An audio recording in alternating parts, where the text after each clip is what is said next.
Hello everyone, my name is Aryan और आज मैं आपको एक गोस्ट स्टोरी सुनाने जा रहा हूँ।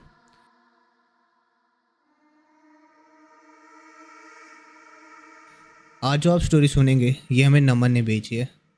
नमन एक 15 साल का लड़का है जो अपनी दादी के साथ में हिमाचल के पहाड़ों में रहता है। एक दिन वो अपनी दादी के साथ में पहाड़ों में बकरियां चराने जाता है।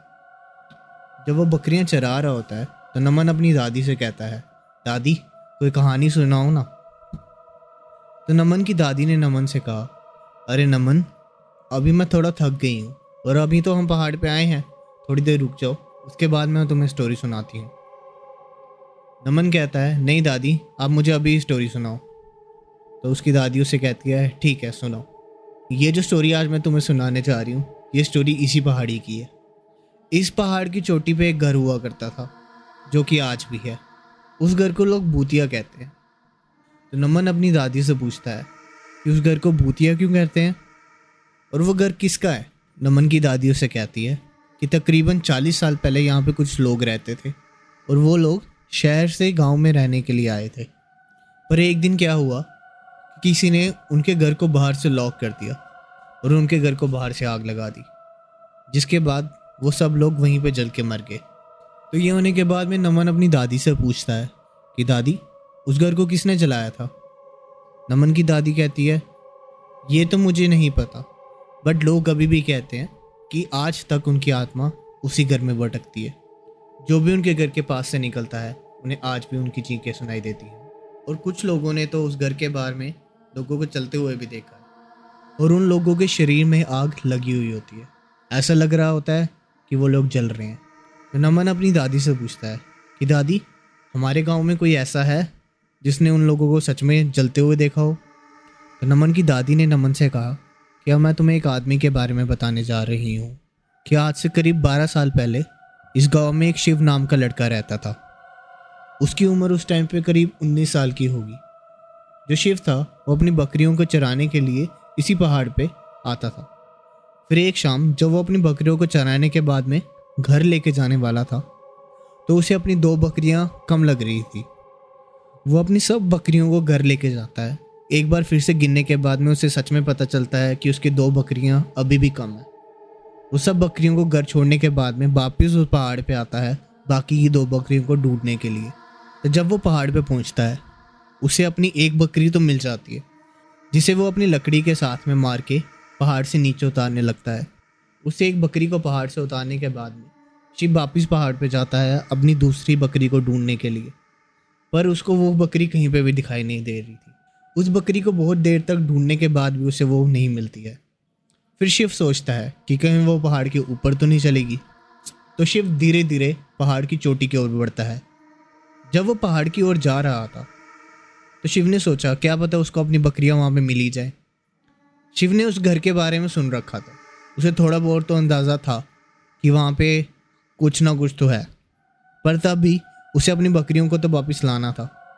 तो वो अपनी बकरी को वापस लाने के लिए उस पहाड़ की ओर चल पड़ता है और धीरे धीरे उस पहाड़ पर चढ़ते हुए वो उस घर तक पहुंच ही जाता है। उस घर को देखने के बाद में शिव को एक अजीब सी फीलिंग आ रही थी, मानो जैसे उसे किसी चीज़ से डर लग रहा हो। शिव हिम्मत करके घर के अंदर जाने ही वाला था कि अचानक से उसे किसी के चलने की आवाज़ आती है। इसके बाद शिव वहीं खड़े खड़े उस आवाज़ को बड़े गौर से सुनने लग जाता है और शिव सोचने लगा कि इस घर के अंदर तो कोई रहता भी नहीं है, ना कोई आता जाता है, तो ये आवाज़ आ कहाँ से रही है। एक टाइम के लिए तो शिव को ऐसा लगा कि कहीं उसकी बकरियां इस घर के अंदर तो नहीं चली गई हैं और ये जो पैरों की आवाज़ आ रही है यानी बकरियों की हो। शिव अभी ये सब सोच ही रहा था और अचानक से उस घर से उसकी बकरी बाहर आती है। जैसे ही शिव अपनी बकरी को देखता है, शिव अपनी बकरी को लेने के लिए उस घर की ओर जाता है। शिव अपनी बकरी तक पहुंचने ही वाला था पर अचानक से वो बकरी घर के अंदर वापस चले जाती है। अब शिव को उस घर के अंदर जाने से डर तो लग रहा था और उसे अपनी बकरी भी लानी थी, तो वो बकरी के पीछे पीछे उस घर के अंदर चले जाता है। घर के अंदर जाते ही शिव देखता है उस घर में काफ़ी अंधेरा है। अब शिव के पास में जो लकड़ी थी, शिव अपनी उस लकड़ी को जलाता है ताकि उसे कुछ दिखाई दे और अपनी लकड़ी को जलाने के बाद में शिव इधर उधर देखने लग जाता है। फिर शिव को एक कमरे से किसी के चलने की आवाज़ आती है। शिव को लगता है कि उसकी बकरी उसी कमरे में चली गई है। ये सुनने के बाद में शिव को थोड़ा तो डर लगता है, बट उसे अपनी बकरी भी तो चाहिए थी, इसलिए वो हिम्मत करके उस कमरे की ओर बढ़ता है। जैसे ही शिव उस रूम के पास पहुंचता है, उस कमरे में पहुंचने के बाद में जैसे ही शिव उस कमरे का दरवाज़ा खोलता है, जो वो अंदर देखता है उसे देख के शिव बहुत ज़्यादा डर जाता है। शिव को ऐसा लगता है कि उसका खून जम गया है, वो अपनी जगह से हिल नहीं पा रहा होता। शिव अंदर देखता है एक आदमी और एक बच्ची जिनका शरीर आग से जल रहा होता है। ये देखने के बाद में शिव से एक सेकंड भी वहाँ पे नहीं रुका जाता और शिव वहाँ से भागने का सोचता है।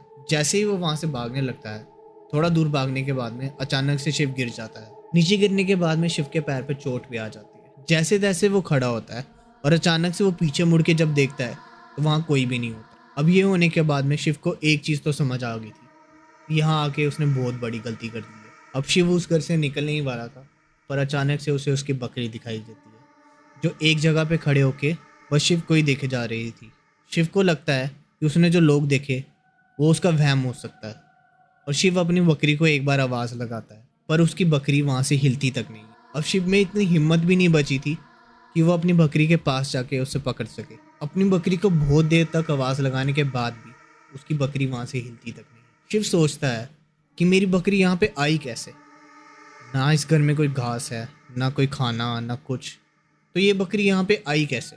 शिव ने इन बातों पे ध्यान ना देते हुए भगवान का नाम लेना स्टार्ट किया और अपनी बकरी की ओर बढ़ने लगा। जैसे ही वो अपनी बकरी के पास पहुँचता है तो वो अपनी बकरी को उठाने की कोशिश करता है, पर उसकी बकरी वहाँ से हिल भी नहीं पा रही। ऐसा लग रहा था कि किसी ने उसकी बकरी को बहुत ज़ोर से पकड़ के रखा है। कोई ये चाहता है कि उसकी बकरी वहाँ से बिल्कुल ना जाए। इसी टाइम पे जब शिव अपनी बकरी को उठाने की कोशिश कर रहा था, अचानक से शिव को अपने पीछे से किसी के चलने की आवाज़ आती है। शिव जैसे ही पीछे मुड़ के देखता है तो उसकी आंखें खुली की खुली रह जाती है। उसने देखा एक औरत जिसके शरीर पे आग लगी है, वो शिव की ओर आ रही है, धीरे धीरे उसकी ओर बढ़ रही है। शिव ये देख के बहुत ज़ोर से चिल्लाया और घर की दरवाजे की ओर भागने लगा। दरवाजे की ओर भागते भागते शिव अचानक से रुक जाता है और शिव देखता है दरवाजे पे वही आदमी और वही बच्ची जिसको उसने अंदर जलते हुए देखा था, वो दरवाजे पे खड़े हैं और वो दोनों भी शिव की ओर बढ़ना स्टार्ट करते हैं। और इससे पहले नमन की दादी नमन को स्टोरी आगे बताती, अचानक से वहाँ पे बारिश स्टार्ट हो जाती है। ऐसा होने के बाद में नमन की दादी नमन से कहती है कि नमन, बकरियों को जल्दी पहाड़ से नीचे ले चलो। तो नमन कहता है कि दादी बाकी की स्टोरी तो सुनाओ। तो दादी बोलती है कि पहले घर चलो, आगे की स्टोरी मैं तब जाके सुनाऊंगी। अब ये होने के बाद में नमन अपनी बकरियों को पहाड़ से नीचे उतार लेता है और उसकी दादी भी पहाड़ से नीचे आ जाती है। शाम को खाना खाने के बाद में नमन अपनी दादी के पास फिर जाता है और उनसे पूछता है, दादी आगे की स्टोरी तो बताओ। तो उसकी नानी उसे बताती है कि जब शिव ने उन तीनों को अपनी ओर आते हुए देखा तो शिव वहीं पे बैठ गया और शिव को ऐसा लगा कि आज तो उसका आखिरी दिन है। और अचानक से उस आदमी ने शिव का हाथ पकड़ लिया। ये होने के बाद में शिव को ऐसा लगा कि किसी ने शिव का हाथ जला दिया हो। जैसे ही उस आदमी ने शिव का हाथ पकड़ा तो शिव का हाथ पूरा जलने लग गया। शिव ज़ोर ज़ोर से चिल्लाने लग गया कि मुझे बचाओ, मुझे कोई बचा लो, मुझे यहाँ से जाने दो, प्लीज़ मुझे माफ़ कर दो। शिव चिल्ला ही रहा था कि अचानक से उस औरत ने भी शिव का दूसरा हाथ पकड़ लिया और वो हाथ भी जलने लग गया। शिव के दोनों हाथ जल ही रहे थे और शिव अचानक से थोड़ी हिम्मत करता है और भगवान का नाम लेना स्टार्ट करता है। और अचानक से वो देखता है कि उसके आगे पीछे अब कोई भी नहीं है, पर उसके हाथ पे जलन अब भी हो रही थी। फिर शिव उस घर से भागता हुआ बाहर आया और उसने पूरे गांव में आके ये सबको बताया कि उसके साथ में उस घर में क्या हुआ है। उसने गांव वालों को बताया कि उसके हाथ जल चुके हैं और गांव वालों ने भी उसके जले हुए हाथ देखे। इसके बाद उसने अपने हाथों का इलाज भी करवाया। उसके हाथों का इलाज करवाने के बाद भी आज भी उसके हाथों पे वो निशान है। वो निशान आज तक उसके हाथों से नहीं गए। और ये हादसा होने के कुछ 1 महीने के बाद में शिव उस गांव को छोड़ के चले जाता है और कभी वापस नहीं लौटा। तो दोस्तों, ये थी आज की स्टोरी जो नमन ने हमें भेजी थी। तो आई होप आपको ये वीडियो पसंद आई हो और आपको ये स्टोरी भी पसंद आई हो। अगर आपको ऐसी स्टोरीज़ पसंद आती हैं तो आप प्लीज़ इस वीडियो को लाइक करें, चैनल को सब्सक्राइब करें। Thank you so much for watching. Bye bye.